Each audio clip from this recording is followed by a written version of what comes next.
6:32 p.m. Monday, December 16th. I'll call the Board of Selectmen meeting to order. Our usual announcements.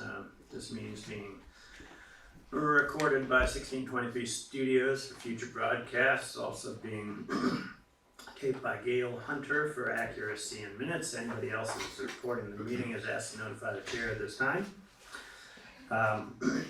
I'll ask at this time if everybody could silence or turn off their cell phones so we don't get disturbed. That would be great. And then we'll move on to our customary agenda item 0. If there's anything that's anybody here has comment that I want to make that's not on the agenda, now's an opportunity to do so. Everybody's here for something on the agenda. Okay, we'll move on to item 1, which is a continuation of a public hearing for conduit construction on Summer and Ocean Street. This is a National Grid public hearing. So, could you come on up? And, you got a microphone? Yes, please. Alright, so last time we had some requests for modification of the proposal. Could you give us a quick update on what you have done since then? We are going to leave the existing, is this on? I don't think so. I don't think it is. The left button you got to push and hold down till it comes on. You got to hold it down. Ah, Okay. okay. Well, I'll start off by saying, Sabita Mahabir, representing National Grid, 44 River Street, Beverly, Massachusetts. We are leaving the existing pad mount that was discussed where it is, and we are putting the other one that's replacing some sub-circ transformers on the other side of the hydrant.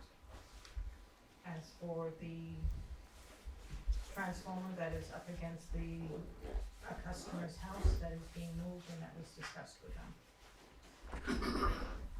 Okay.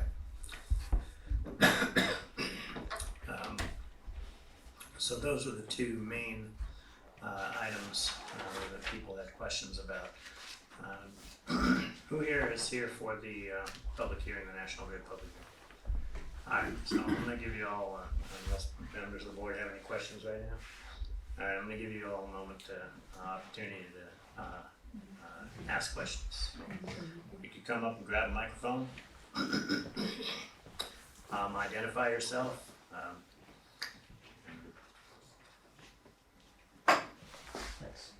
Hi, good to see you. Steve Kelly, 355 Summer Street in Manchester. So just a couple of questions about the pad next to the house. Correct. The intervening neighbor between us wanted kind of to be assured that nothing would be disrupted on his property. Would that be the case, or would you expect that to happen? If we are upgrading the transformer that is feeding his service, then yes, there would be some disruption on his side. We would have to receive that. Can I ask you to just speak up a little bit more, please? I'm sorry. You would, if you hold it closer to your mouth, they'll be able to hear you. Okay. So you would be doing work around where the existing pad is on his property? If we're going to end up upgrading that, yes. Okay. But does that mean you don't know if you will or not? It was discussed, and the engineer is taking it forward. It is not a top priority for us at this time. Yours would be the one that we'd be doing. Okay. If we're just moving yours, then the only thing we'd have to do is disconnect his for a short period of time so that we can do work for yours and hook it back up. Okay. And then to move the transformer on our property, would there be conduit going in from where it moves to back to the house, or what will the work involved be? It would have to be conduit back to your house. Okay. And would that be, is it HDD, horizontal direct drilling to put that in, or would it be a backhoe and a trench? Yes. Okay. Will the voltage be increasing, the capacity as part of this, or? I'm not sure what size transformer you have there next to the house. Neither do I. Okay. But looking at that, we would have to determine that based on what you're using now, and then we'd figure the load and the Okay. transformer. And the timing for this, you think would be? It would probably be after the water project. Okay. Great. That's all the questions that we have. Thank you. Okay. Hi, Jack Burke, 16 Ocean Street. I had most of our questions satisfied with the location of the one that we discussed. And the existing one has the rotted panels, you've told me that they will be fixed as part of the project Right. when they go in. And I think my other issues were non-national grid issues, so I'm satisfied with the answers I have at this point. Okay. Any other comments from the board? I have Get a motion to close the evidentiary portion of the hearing? I wanted to ask, when is the work planned for this? That depends entirely on the water department, so on the town. So for the roadway we're talking about with this transformer there, so it's, when you do theirs is when you would do the rest of it? Theirs would be done after The water. the water After, project. okay. And, That wouldn't be incorporated in the water project, cause it's not actually impacting the water project. okay, and, what is the holdup at this point, other than this? Water, So you all pulled permits and everything and you're ready to go? to my knowledge, yes, I wouldn't know that. That would be on the scheduling side. Okay, alright, The only holdup, as far as I know from engineering, is the petition hearing. okay. This. Yeah. Okay, any other questions? No. All right, can I get a motion to close the hearing? Close the hearing. So moved. And get a second? Second. All right, any discussion? All in favor? Aye. Any opposed? Okay. So, can I get, a motion to approve the National Grid petition for work on Summer and Ocean Street as, printed in the, agenda. Eli, this was not in the evidentiary portion of our hearing, but there was an issue that was raised about National Grid not pulling a road cut permit from DPW, and that needed to be added to this permit as a condition. True. So that can be a condition of your approval. Yes, but we need to amend their petition with that condition. Right. All right, so.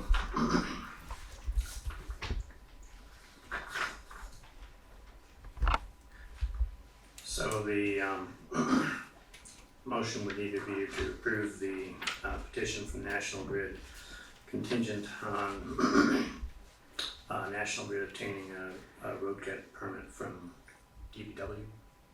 Mm-hmm. Good enough? Right, and I'm assuming your standard condition as well is returning the area to as good or better than the existing condition. All right, so anybody care to make a motion for him? So moved. Second? Any discussion? All in favor? Aye. Any opposed? Gail, I abstained because I wasn't at the meeting for the first hearing, so I just assumed abstain. Okay. Thank you. All right, thanks folks, thanks National Grid. Thank you. See you. All right, good, so we will move on to the consent agenda. I'm actually gonna pull the December 2nd minutes because I skimmed through them this afternoon, had some changes that were substantive. And I wanna email those out for people to actually have a chance to review them. So, I don't think we had the December 9th minutes. No. I did not have time to read any of the minutes Yeah. today. I just, I couldn't read them today. So the remaining things are resignation letter from Rebecca Campbell on the CPC, calendar of holidays for 2019, town holidays, KP and Law and Hamilton Pilot letter, and approving the refinancing agreement at 21 Summer for affordable housing. Any of these items people want pulled out of the consent agenda? No, I just have a question on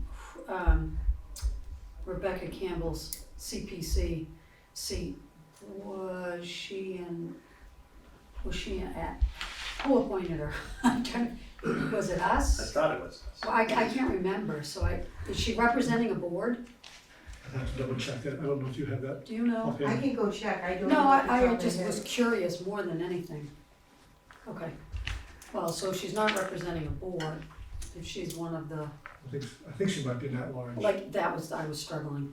Word retrieval, if she's an at-large, then we know we need to advertise it. Right. Yeah, okay.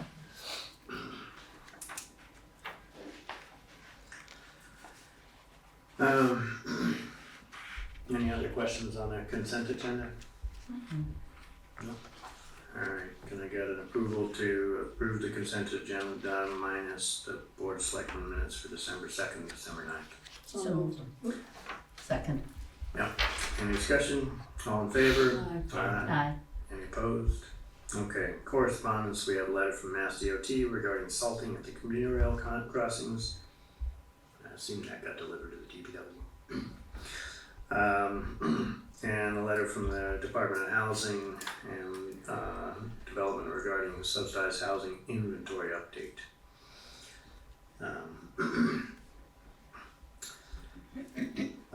Let's go into the town administrator's report for a few minutes.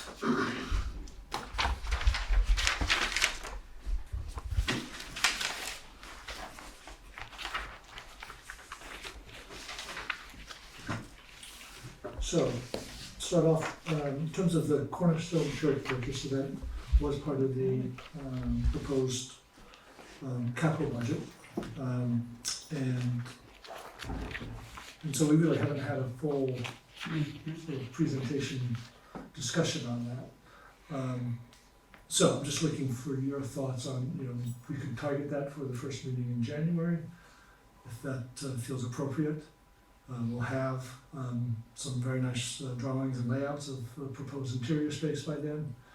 And that may make a nice Way to start the new year. way to start the new year, yes. So if it's not that meeting, then the meeting after, but definitely Right. January, because Yeah, certainly in it's a January. weird couple weeks coming up and not Right. everybody's working and Right. so it might make sense just for the folks that need to work on it and put it together to buy a little time, but definitely in January.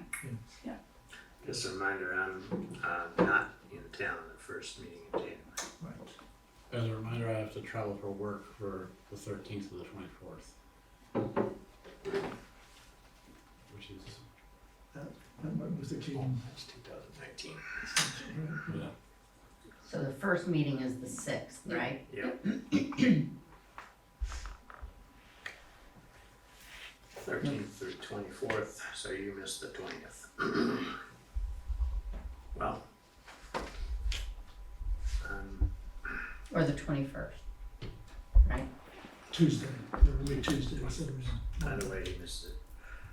Yeah, it doesn't mean anything, but I don't want to be going. Oh, it does. Duly noted. It does. Duly noted. I'd rather be here. But we'd rather have you here. Thank you. Alright, well, we will just have to put it on one of those meetings and whichever meeting is most convenient for the people making the presentation, I think. Correct. Okay.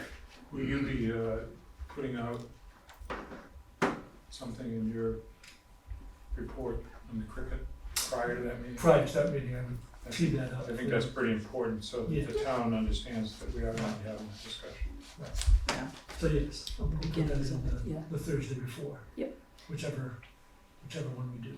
Have you had any calls from the Gloucester Daily Times? Or since the article's been Since the written, I mean, article yeah, was- did you, yeah. did anybody No, that No, might there have read hasn't it been. inquire? No. yeah. That's been pretty quiet, actually. Um, Mm-hmm. We'll continue to work on that and get good information out. Great. On the pump track, there's actually been some additional developments and some different options, I think, that they're pursuing. I think we can let that lie for now. Is that a fair representation, Eli?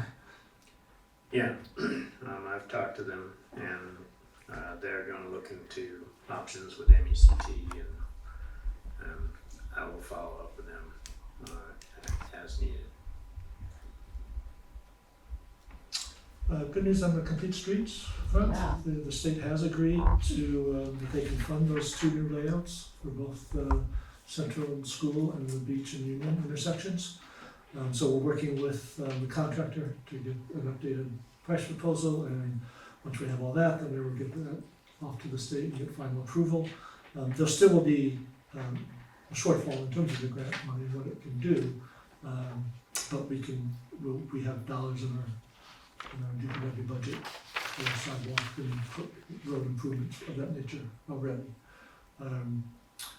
So, once we have all of that, I think it would make sense then to, when we present that, then to say what steps on the Beach Street project, in terms of the sidewalk, do we want to try to address. But let's get that other information together first, I think that makes sense, and then we'll have a more detailed presentation on the sidewalk as well. Will we be having further public comment on the C Street in the public meeting? Possibly what we are doing is reaching out to some of the abutters and some of the folks who have expressed some concern, to sit down with them to review the details of the proposed plan, to make sure everyone understands what the layout is and why, and to see if we can answer most of the questions in that form. Okay.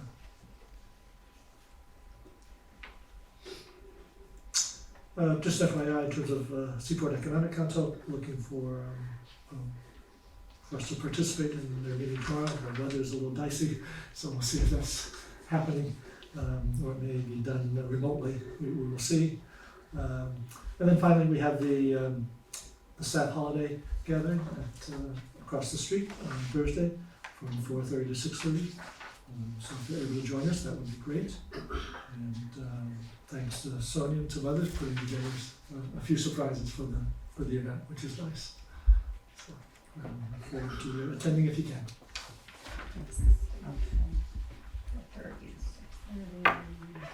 Alright. So, 6:50 on the nose, so we'll move to item number 2 on the agenda, which is license renewals. Before I go into the big list of we still don't have the paperwork from Mr. Cushing for the livery license, and I want to know if people want to just pull that out and approve it after the paperwork has come in, or if they want to approve it contingent on.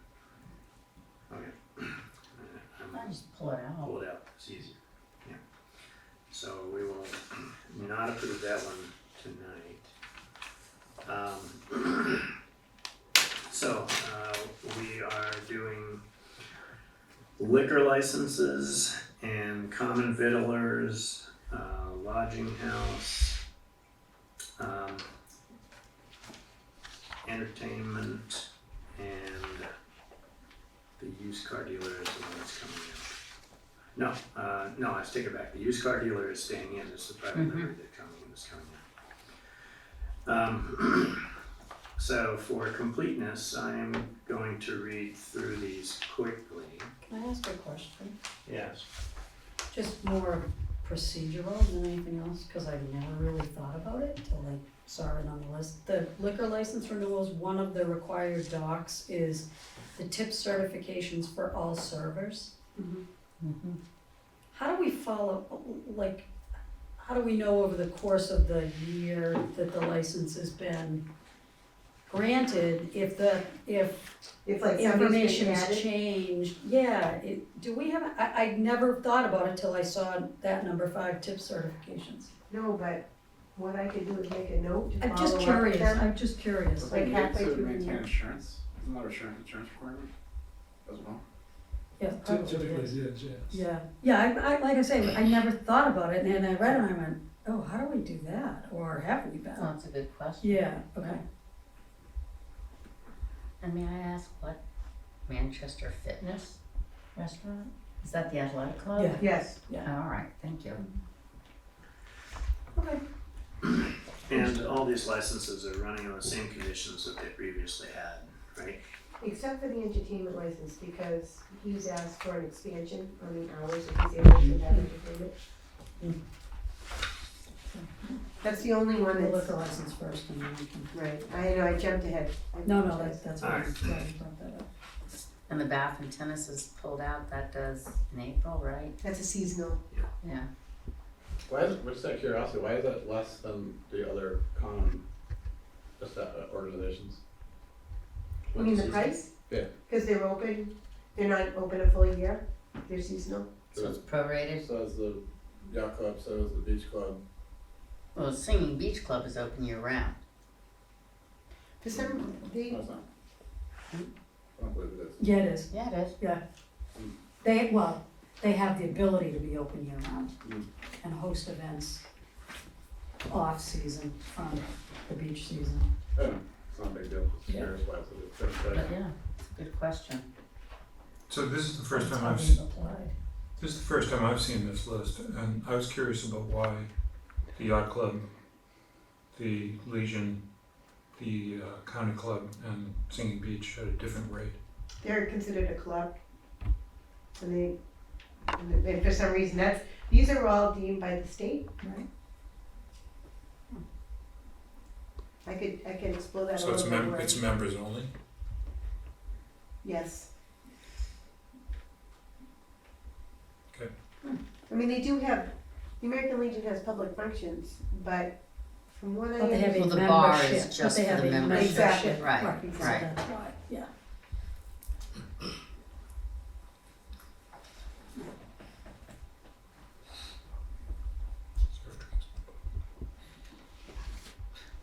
All right, any other questions on liquor licenses before we go to the list?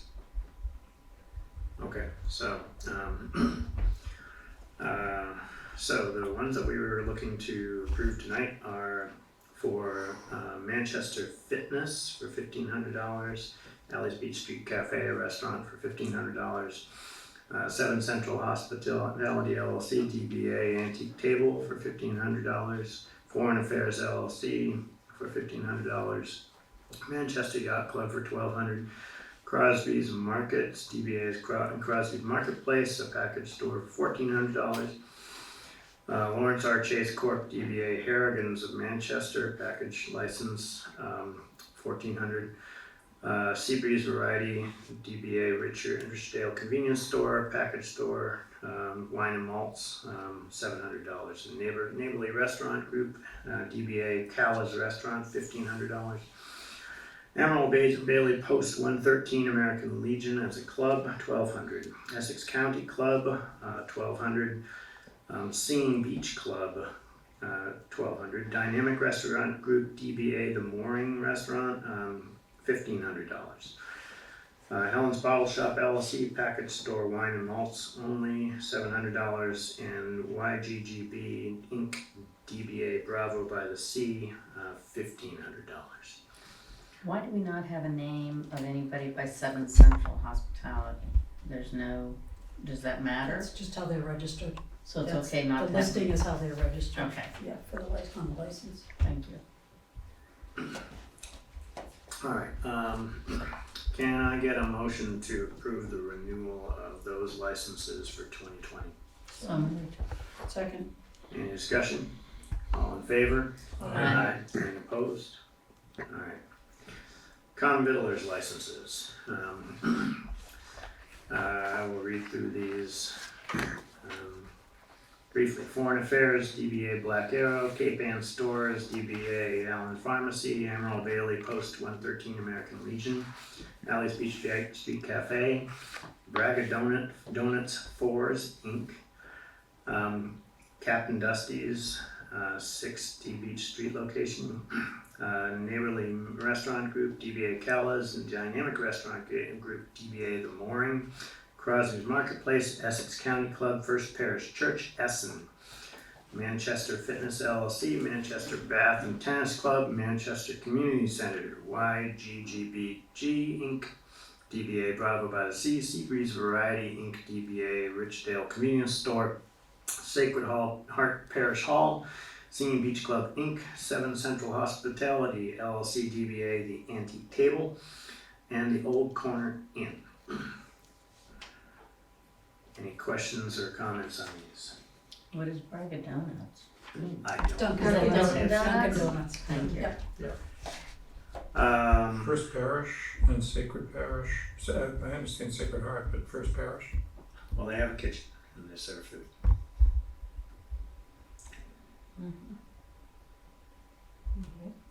And that's not the case. Well, we don't know what the case is gonna be with the new building for Cornerstone, Correct. Well, right. and they don't have a kitchen currently. Not that I'm aware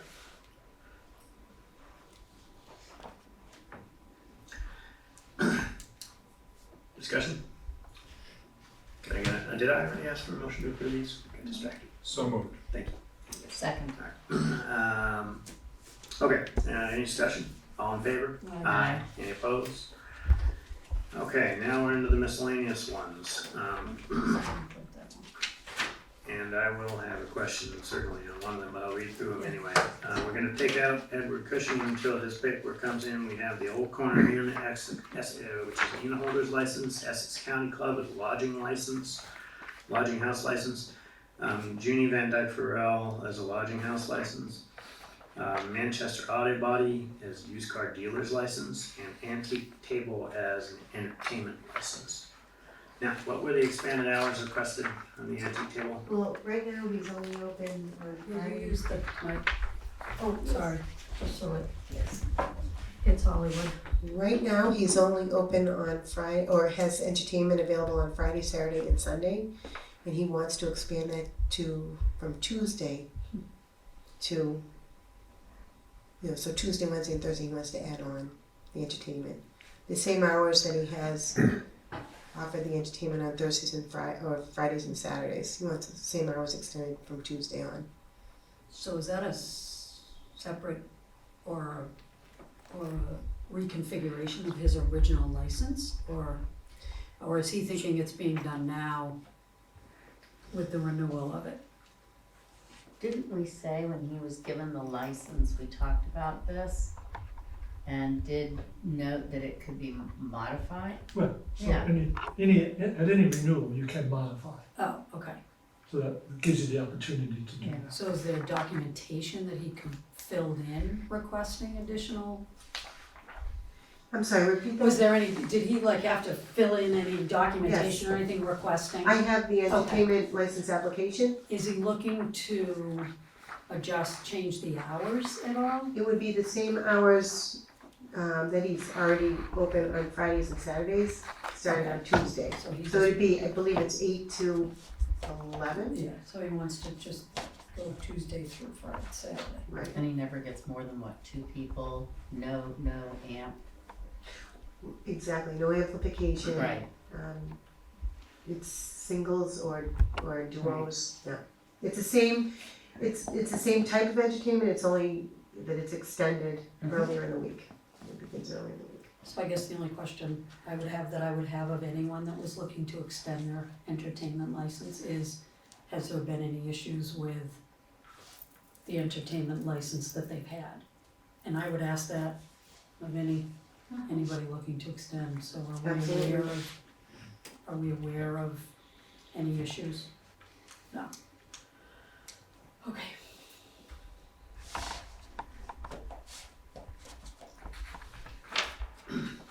Because it can be modified either way. I mean, if there's problems, right, we can then say, let's, That's You accurate, always, correct? you always have the right to bring somebody in to discuss issues, and if you decide, you can curtail. yeah. You can pull back if, you have that authority to pull back. At any time. Mhm. So do we need that one pulled out of this list, where it's adding something? Or we can just approve it with the changes or the additions, okay? Would you like a motion to approve? Yes, I would. I'm not, Does that change the rate? No, it's just a straight license fee. Yes. Yeah. It's cheap. So motion to approve the miscellaneous license renewals for 2020, excluding license number PL1 for Edward Cushing, the private livery. Second, Any discussion? All in favor? Aye. Any opposed? Alright. So, agenda item number 3, DP sidewalk plowing policy review. So, we, had queries from people regarding what the actual policy was for, plowing sidewalks. We've had this question before, and I don't think the board has actually ever established a policy. So the DPW has put together a map for us of what they expect to do or wish to do, or propose to do as an official map. And we're gonna discuss it and see if we want to approve them establishing this as an official policy for the town. And I don't think it's actually gonna appear as one of the written board policies. It'll more be a DPW policy. So it doesn't require a first and second reading. However, I think we need to ponder this a little bit before putting the final stamp of approval on it. Anyway, so we have the maps. The proposals are to, for the, during the storms, sidewalks that would be plowed during the storms, where sidewalks exist, would be Beach Street, Central Street, Union Street, School Street from Central to Pleasant Street, Pine Street from Central Street to Pleasant Street, Lincoln Street, Arbella Street, Pleasant Street Extension, Norwood Avenue, Summer Street from Beach Street to Forest Street from Summer Street to Ancient County Road. So that's when you're in a long snowstorm, they'll be plowing those sidewalks during the storm. And then after the storm, where sidewalks exist, Bridge Street, the remainder of Pine Street, the remainder of School Street, and the remainder of Summer Street. And the other sidewalks are not currently proposed to be plowed on a regular basis by the DPW. So Is Rosedale included in that? I don't believe Rosedale. It looks like it on this map. but it's not on the list. So, no, I don't believe it is proposed. But it Or is that Lincoln? That's Lincoln. Yes. Okay. They submitted another, on page 15 of the agenda, there's another map that looks a little, there are some more areas that have green, and I can't, when I zoom in, I can't. Well, because for example, it says Washington Street, but it's not shown on this. printed out map. So there are several other streets, It's true, like Old Essex Road and Pulaski. yeah, that are not on this one, so which is the one we're, This is the more official one. so what is this? Who's This was a submitted? preliminary map that he did by hand, Okay, and some of those streets they didn't copy well. So what appears to have been marked really were not marked, if you look at the original. But okay. So, what is the DPW's rationale, Greg, behind the list of streets? basically a function of size and Okay. impediments Okay. along the sidewalk. Okay, So the sidewalk machines Yeah. don't fit on allowing smaller sidewalks. right. There's either poles in the way, growth in the way, or the sidewalk themselves, which is more the case, in most cases, just too small It's for the too machine to narrow fit for the on. machine. And when they say plowing during storms, I know that, you know, you've got the battle of the snow plows pushing things on Right, and the sidewalk plow trying to clear. If people are trying to get around and they're relying on the sidewalks, how do we say, you know, this is what we're hoping to have done? And that they should be able to reliably, be able to use the sidewalk. During a storm? Well, if we're saying they're going to be plowing, to the best extent possible. That's the thing, I mean, I think a Right. lot of this is gonna be in the clear mhm, communication piece surrounding the explanation of the streets. You know, the timing of when a road is gonna be done well, right, shouldn't be, right. in my opinion, should not be part of the communication piece because it's storm to storm. I think what people want to understand is, quite frankly, is my sidewalk gonna be clean, you know, is the sidewalk plow gonna go by my house or not? I really think that's what it boils Right. down to, so the clearer Yep. rationale that is used and explained with this list, the better. Well, and this, From you the know, DPW, from their perspective of trying Right. to get the work done. Well, I think that, thinking about the plowing during the storm is, maybe not so much making sure that people can walk around in the middle of a blizzard, but when the storm ends, and knowing that people can get to the schools and Right. walk Yeah. around downtown. Yeah, I don't know for sure, but it would be my guess that the folks that jump into the sidewalk plows have already been plowing in a larger vehicle for a while, so I think to Becky's point, during storms is what may But it confuse is people. dependent on Right. staffing That's and exactly. the size of the storm. Right, and all of those are the caveats And that's within the what we have to be communication clear piece, about. right, Yep. right. And each storm is different, therefore each storm is going to be attacked potentially differently.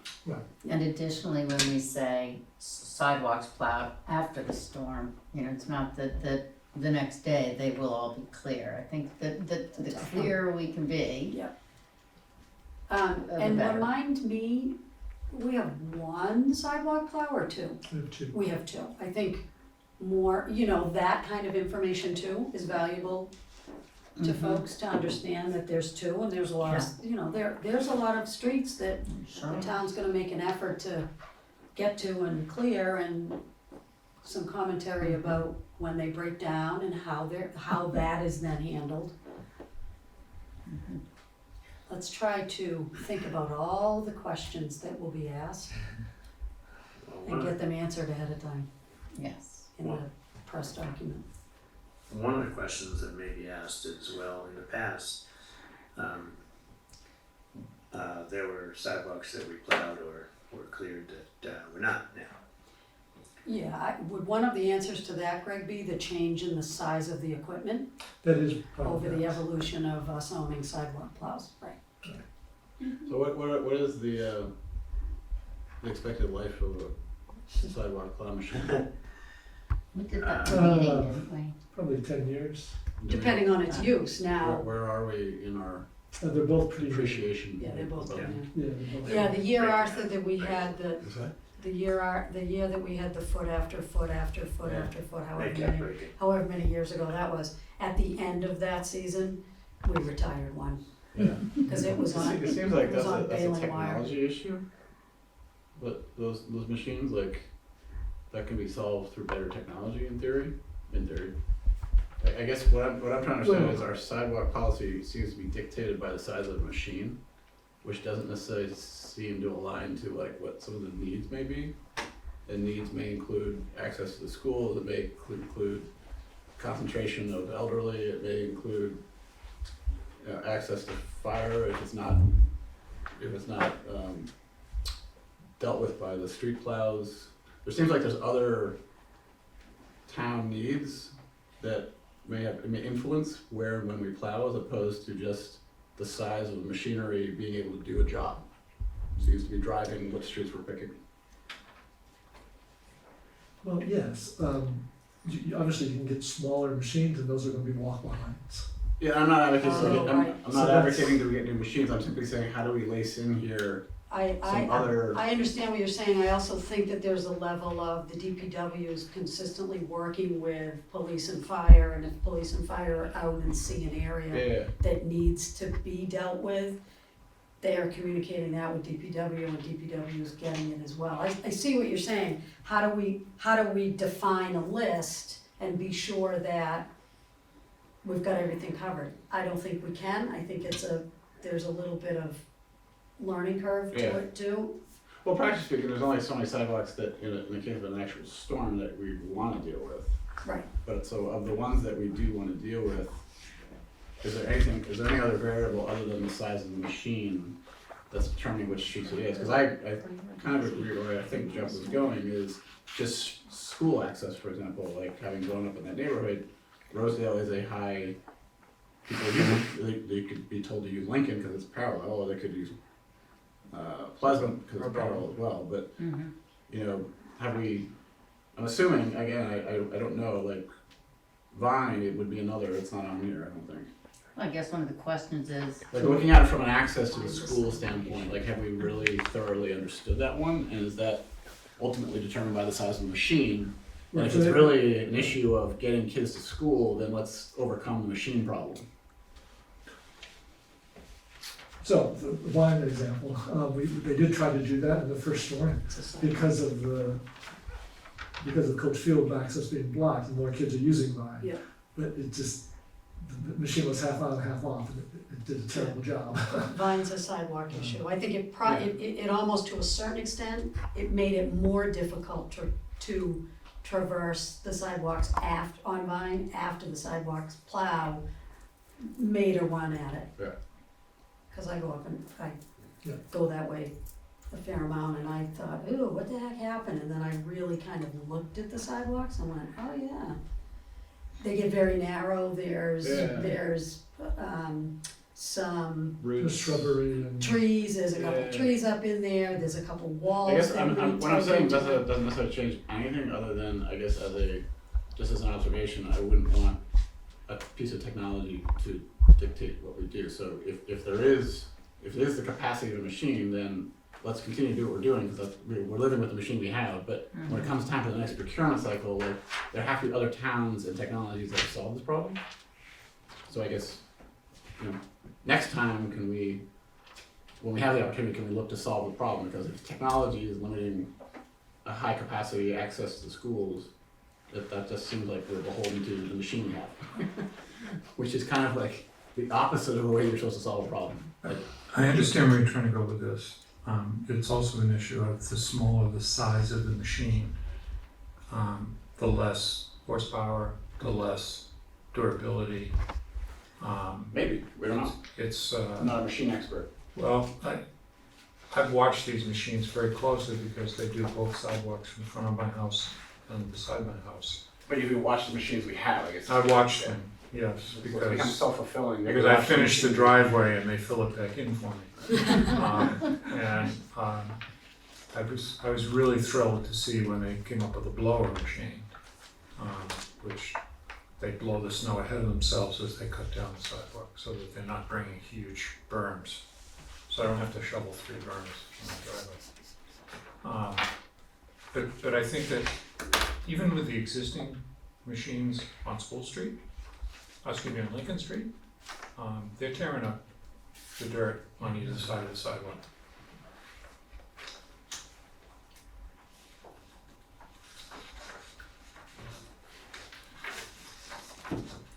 Okay, So so, what do you need from us? well, the other thing I wanted to discuss briefly was, so there's a bunch of sidewalks that we're now, would be, the DPW would be saying explicitly, we're not paving, plowing these. And the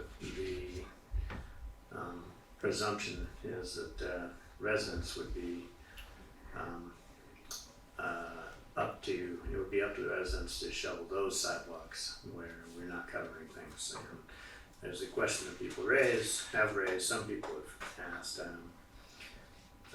should we have any requirement that residents clear those sidewalks? I've never not been a serious fan of attempting to force residents to do that. I'd like to just comment on that I think that the first requirement that we should have is that residents, through their plow services for their driveways, don't block sidewalks that are plowed by the town. Yeah. It's often the case on the streets that are plowed, the private plow will come in and either pushing the snow across the street away from the driveway that they're plowing and into the berm on the far side of the street, pushes it right over into what's been plowed by the town on the sidewalk. If we're trying to create access, particularly for people to get around, to get to school, to get around the village, that would be the first area of concern for any kind of restriction, request, requirement, that you don't block it when your plow comes. That certainly makes sense. I certainly agree. Other thoughts on requirements? Well, and then, of course, what we refer to, or what we see most. I know that the end of Pine Street, at the freeway, Pine Street, Bennett, and Bridge, the plows pile the snow right up where that old, is it a gas station there? The old one, that little corner building. And it's impassable the way the new sidewalks are, or the new crosswalks are. So you have to actually walk out into the road. And is that the type of thing that an individual will be responsible for clearing? Right. Is that, that's next to impossible for an individual to do that. No, you basically require that they have to hire a professional service to do Yeah, that. I think require is not the right Yeah. word. Encourage people Well, to, when they can clean out in front of their homes. So how many If they have streets a are not sidewalk. part of the list under this framework? All of the ones that are not part of that list. But where's the list of all the ones that historically have been done? Well, that we don't know. That is The probably, DPW knows, right? no, there's no, I don't think there ever was an I think actual that's been very list. erratic. Depending on who was driving the bus, there was different set of streets that were plowed over a different period of time. And as the equipment changed, that probably changed too. But there was never, to my knowledge, a list. Otherwise, there would have been an easy policy to put down a long time ago. So I guess I keep coming back, like, it seems like we need more, like, pinnings of logic. I'm not saying that we don't have logic, but I feel like why do we plow? We plow because of safety, we plow because of school, and we plow maybe because of the elderly. And I'm sure there's other factors, but how are we addressing those three? And are we addressing those three, or are those three, the school seems like we're factoring in pretty well. I don't know about safety in general from a police and a medical standpoint, of whether or not, and then elderly demographically, do we know where the concentrations of elderly people are so that we are at least aware of that? Because if we have people slipping and they're being told to plow their own sidewalk, and they're 75 or 80 or 86 or 90 years old, that doesn't seem like it's gonna work. Well, so that does bring us a little bit to the what are we actually approving here tonight? And one outcome of tonight is that we could ask that this be publicized and invite comment. Now, of course, the budget of the comment is going to be, we want you to add these streets, these streets, these streets, and then we have to be able to say no. But I also think we need to define like what problem we're solving for. Like we're solving for clearly for plowing on the street, on the sidewalks, but to what end? It is, Like, are we trying to limit the amount that we spend from a staffing hours standpoint, or are we trying to work around the fact that our equipment is only capable of doing certain streets? Or I'm trying to figure out exactly what problem we're solving for. Well, it seems to me that the DPW director's looking for guidance. in the He's past, been here a couple years. Depends He's- on what that he he's- feels well, like there's. He's been here through a couple winter seasons, he's evolving, they did, I think already kind of shifted the plowing maps and scheduling and the truck deployment and all that, so my sense is this is now, maybe the third or fourth kind of nuance of snow plowing and removal that DPW is ready to look at now and looking Yeah. for a little guidance. But I think we should work with him to figure out like what specific problem we're solving for. And I think DPW, I think Chuck would be interested in ensuring that we're covered with school access, that we're covered with safety in general. We can measure safety in a couple of ways, that the elderly are being tended to, and we work with them to make sure that those boxes are checked, and that maybe the prioritization of the streets incorporates some of that. Otherwise, it just feels like we're picking large thoroughfare streets with big sidewalks because our machines can take care of it and we're done. I'm oversimplifying what we're doing, but so I Well, think those are the ones more heavily trafficked, Heavily trafficked, heavily populated, Right, leading to, I think this is a really good exercise. I just want to make sure that we don't have a situation where a ton of people are upset because their sidewalks aren't plowed anymore, and then it just becomes like, why are you guys doing this? well, and it's not something that couldn't be modified, I mean, it's that we're not setting anything in stone. Sure. in the past, the two primary goals that I think have driven the sidewalk plowing, and this is from discussions that I know we've had previous boards over the years. The focus has generally been keep the major sidewalks around the schools cleared and keep the downtown area cleared so that people walking around down there can get around. Todd, you have quite a bit of history on this, I'm pretty sure. Is that a summary about right? Well, I think you should keep the downtown cleared and the, what they call the heater cleared, and Bridge and Summer Street. I mean, that's where all the kids are really walking from, mostly, and I think that's where people tend to walk, in about town. So I think that's a good idea, yes. Greg, this map and this proposal so far, has this already been run past the schools and fire and police? It's being run by the police right now.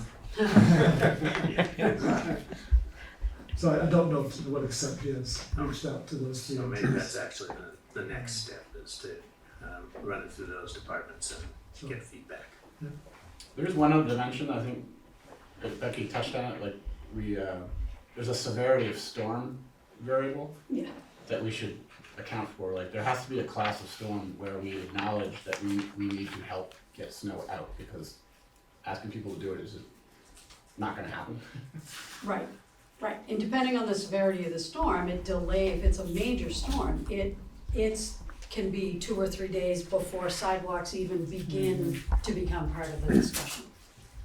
All within the realm of snow Right, all hands on Snow deck for the removal. roads and then, right, right. So whatever gets determined, it's always, the asterisk is gonna be here with this, because one storm can act in one way and But maybe That's good to one. call out, 'cause I think Yeah. these changes may Yeah. incite people to panic, and we may just acknowledge that there is an Right. override of a certain, I don't know, certain, even if you want to say over a certain footage, just as having some reference point out there. Not sure these actually represent changes. To speak of. If it deviates from what. the from unofficial ordinance. norms, and these are Right. 15 years ago.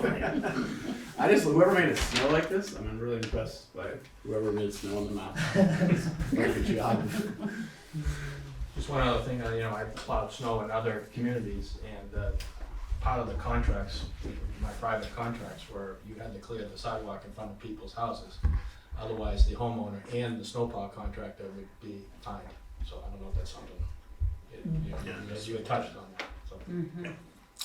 That's what Jeff was alluding to. That one's like dogs on the beach. Yes, but now we have the clicker. Don't raise your hand. Yeah. So, can we run this then, past the school and the, police and fire, maybe the, maybe have the housing authority people take a look, and then, Yeah, we should Nancy try might and- have- what's that? Nancy might have an idea. Yeah. Housing authority properties are responsible for their properties. It's not something that the town goes on and does. No, the sidewalks going there. Andy, yes, Andy Alderman, 61 School. So I'm happy that there's discussion happening about this, because it is kind of, it's at best an imperfect situation. You know, you got a foot of snow dumped on the community, and where's it all gonna go? Right. Even in the summertime, or generally as we kind of redo our roadways, we have a complete streets kind of concept of what we want those streets and sidewalks to be. Certainly whatever we can do to sort of better access on those sidewalks, that's a good thing. And I kind of came into, I was kind of interested to hear the discussion tonight, because, we do shovel our sidewalk in front of our house. And I think the community people should be encouraged to do that, because, the snow plow is not gonna be able to hit all those sidewalks. It's impractical. I did notice when they did Vine, and I was kind of impressed that they did it. And it was probably better than not doing it, but it was probably also far from perfect. Maybe also, this is kind of a drumbeat kind of a thing. I think almost every season, not just those that are contracted to plow the town streets, there's gotta be a protocol for how to handle that snow, and that they're not making it worse, because quite often the snowbanks, at the edges of the sidewalk on Vine and in many other places along Bennett, as you mentioned, those are all trouble spots. And certainly, by nature, the plowing that happens is, it favors automobile traffic. But I think if we can come up with protocols for people who hire, private plowers for their homes, those that do this, the town streets, if they can be at least made somewhat educated as to, let's plow this area in this way, then maybe that's part of it. Thanks. Well, and that's kind of to what Arthur was saying, where, are we modifying what and how we do it because of what machinery we have, whether it's a large plow or the sidewalk plow. And It just, maybe that's something we can think about. At least down the road. I mean, Yeah. I think we have what we have. Yep. For Yeah. now. Okay, so, this can go out to the departments, get modified as needed, and come back and, maybe get, the, communications staff working on the message that goes along with it. And then, try to get it out, certainly by the end of January. So, come back to us the next meeting with the feedback. Fair enough? Any Yeah. other suggestions? No, I'm inclined to, with all the conversation we've had and acknowledgement of equipment and bigger snow moving concerns, I'm inclined to want to be able to say to the DPW, if these are the sidewalks that you feel like are manageable with the equipment and the manpower and all dependent upon the arrival, the timing of storms and the amount of snow we get, if this is what is manageable for you, because I have not talked to Chuck, but my sense is he wants some guidance, because it's December, we've had one storm.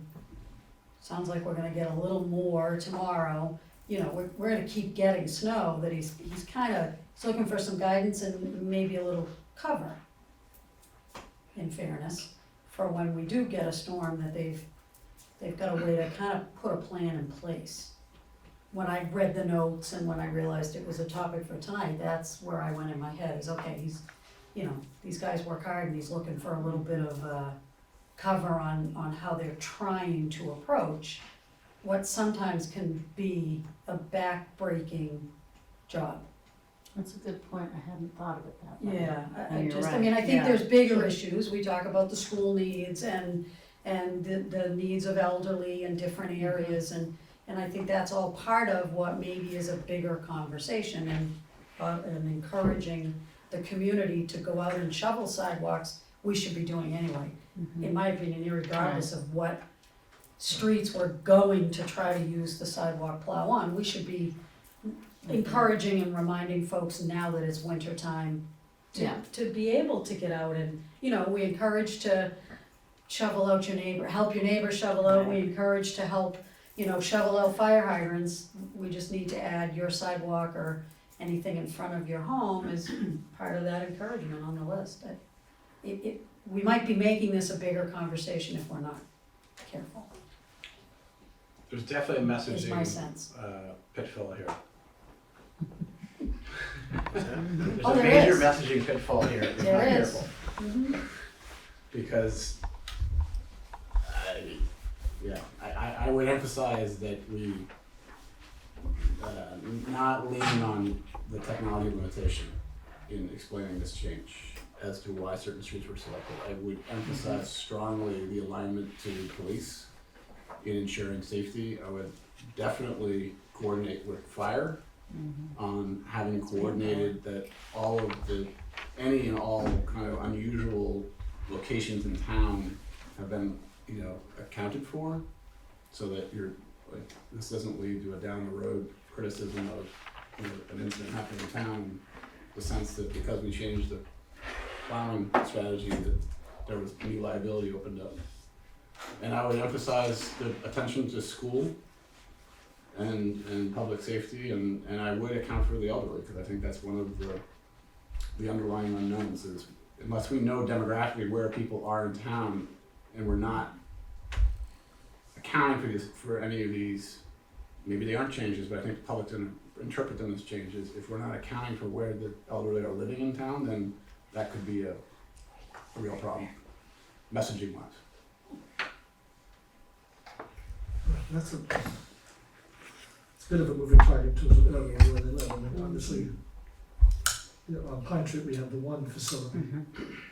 We're not going up to, the Plains. Yeah, so I think So- actually the area of focus is actually quite limited. So I think it's just making sure that we, you know, I don't know whether it's a cursory view of residents by street in the center of town, but are there any pockets of folks that we need to think, make sure that we're not, it wouldn't take that long. We need more copies. It's just I'm not saying you change the strategy, I'm just saying you know how to account for the impact. And if we didn't look at that, then that's potentially communication pitfall right there. One thing that we've discussed, but you haven't highlighted, is that these are the busiest streets in town. And Okay. that makes a difference in terms of people being forced out into the street to walk on the street, because the sidewalk isn't clear. It's one thing to have to walk down, one of the streets between Norwood and School, where the traffic is limited, but it's a whole other thing to have to walk on School Street or Pine Street or Pleasant Street, since there's much more traffic. So I think there's a real safety issue involved in this, that it's not just school issue, not just elderly issue, but a safety issue for anybody who's trying to walk down or. I think your goal with the demographics is noble, but I think even if we did a study like that, developing a quantified policy based on it. I didn't say develop a policy. I simply said it's a communication pitfall, know what you're walking into. So I don't think, we're not a particularly big town and our purpose is to serve the town. So if we make changes, we should be aware of the impacts to the residents that we're serving. So if we knowingly know that in a certain part of town, there happens to be a high concentration of a demographic, and we make changes that are affecting them, then we just need to know that we're walking into having to explain that. Rather than just doing it and then all of a sudden getting blowback and us being surprised and not understanding that actually it has a real impact on some people. We may not change our decision, but at least we know that there's some people highly affected in a way we didn't intend. But if we don't want to spend the time, then we don't need to. It's fine. I'm simply looking for a communication pitfall, Okay. which I try to make sure doesn't happen to the town. So in the intervening time, between the time we actually go out to public with this is probably what they are actually working with, right? Yes, Okay. yes. Any other comment from folks tonight? Do you need anything more from us tonight on this? Good. Good to go. Alright. Okay, we're gonna move on to agenda item number 4, fiscal year 21 budget and process. This is just leaving open time on each meeting to give more members opportunity to discuss, ask questions, make any suggestions that they want. So we don't actually have to use the time for this. Does anybody have any comments or questions that they want to raise on the budget? Well, so have we put down in date form yet when police, fire, and DPW will commit? We'll take one of these. Perfect. That's probably gonna answer all my questions. So DPW is coming in with Finance Committee on the 8th of January. School is on the 15th, and then fire and police are on the 22nd. Those are 3 consecutive Wednesdays in January. Okay. Sort of the big 4, if you will.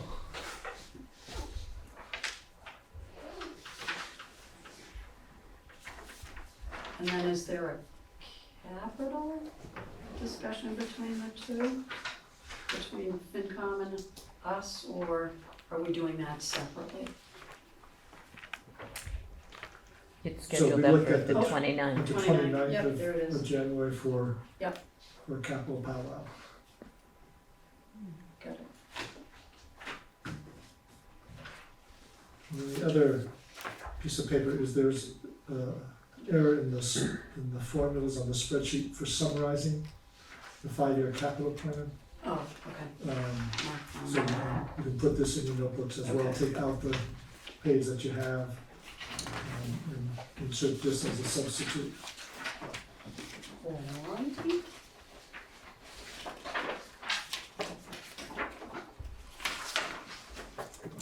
And I, maybe just for those that couldn't get to the the school committee public hearing, how did that go? Thank you. Interesting. So, the, school presentation, they're currently at a budget that would require a 3.85% increase. So it's about 100,000 over what I show at a 3.25% increase for us. To get to the 3.85, they still need to find about $460,000 worth of reductions. I'm sorry, how much? About 460 Okay. in reductions to get to that 3.85, to get down to the 2.85 where they were in this current year. They would need to come up with another 270,000 on top of the 460. Wait, what's So- that? Yikes.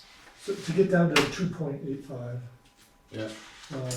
they would have to cut another 270 on top of the 460. And I throw out that number because that's where they were this year, and that's the number that Essex is more comfortable with. So $750,000. Yes.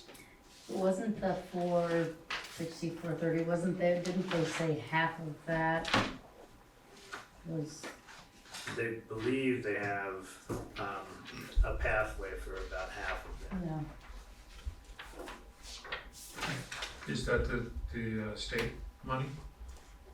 Some of it was state, some of it was, They're hopeful they have too much money in for health insurance, some additional retirements and lower cost replacements. And I've got the PowerPoint there. they do you want this, Greg? I've got that to said do. that they were running out of knobs that they could turn to trim things. In previous years, as the school population was dropping, they could let attrition as people retired. They could not refill those as the number of students dropped down. But that's bottomed out and started to go the other way, so they don't have as much of that they can do.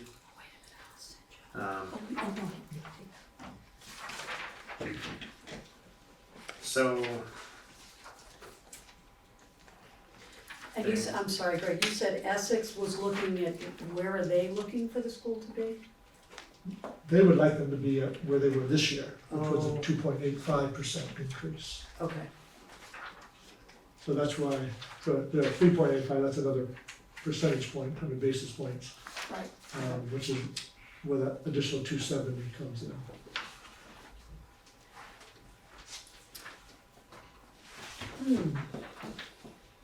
So they did say that they were committed to not seeking an override. Now or in the next couple more years. They will struggle to meet that commitment. they would have, in order to make that commitment, they'll probably have to use some reserves to do so.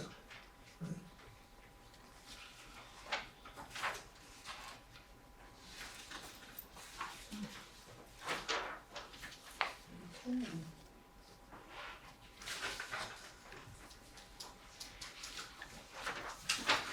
And you had said we should have liaisons for the different,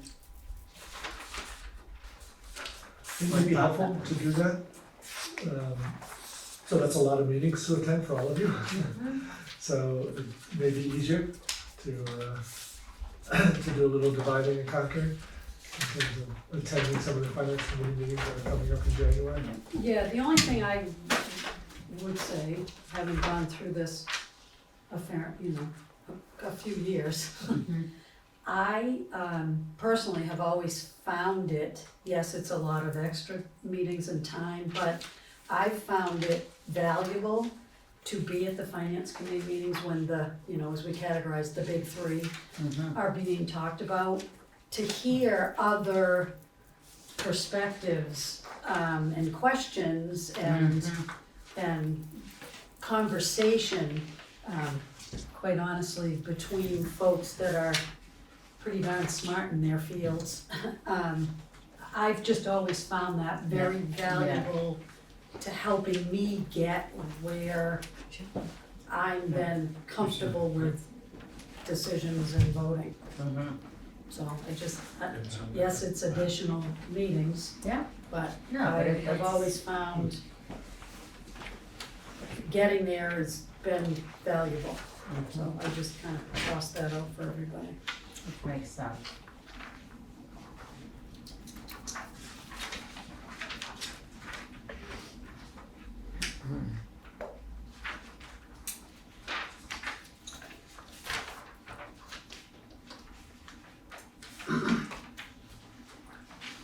Alright, any other comments on the budget process tonight? Did you want, any particular actions from us with regard to liaisons, or are you comfortable with us just simply, one number or more attending the finance committee meetings? Well, at a minimum, I would certainly ask that you have at least one. Obviously, if all of you can make it, that, I think that is better.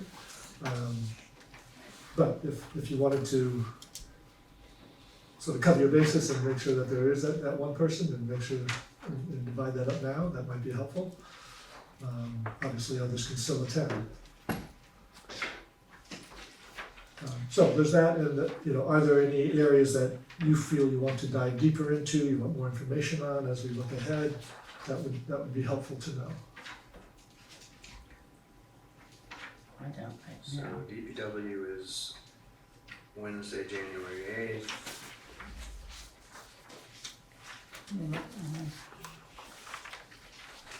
Fire and police are Wednesday, January 22nd. Right. So time, 7 o'clock. 7 o'clock. Yeah, they meet at 7. So Wednesday, January 8th is when we have our joint FinCom meeting, right? Well, that's when the DPW was at the FinCom, presenting at the FinCom. Okay, and so, yeah, all right. And then the next one, The 15th is the school budget, but we're highlighted to be there anyway. yeah, Then the 22nd is public safety at the FinCom. mhm, Then the 29th 29th is capital. is capital. So the 29th was That was targeted targeted as us, as a as joint all of meeting? us as all of anyway. you, just sort of, Right. okay. Yeah, we're- didn't get the highlight, but it's, right, for all of us. mhm, And then the February 12th is everybody. mhm. So I will be able to do all of those. I think I can too. And that's my point. I don't think I can do Wednesday the 22nd, but the rest, look, Yeah, I'm away the 15th and the 22nd, but I can do the 8th.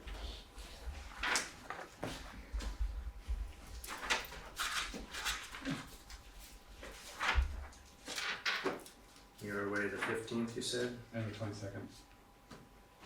I come back the 24th. I hope it's somewhere warm. Middle East. Interesting. where is it? Oh, the Middle East. That's not just warm, that's hot.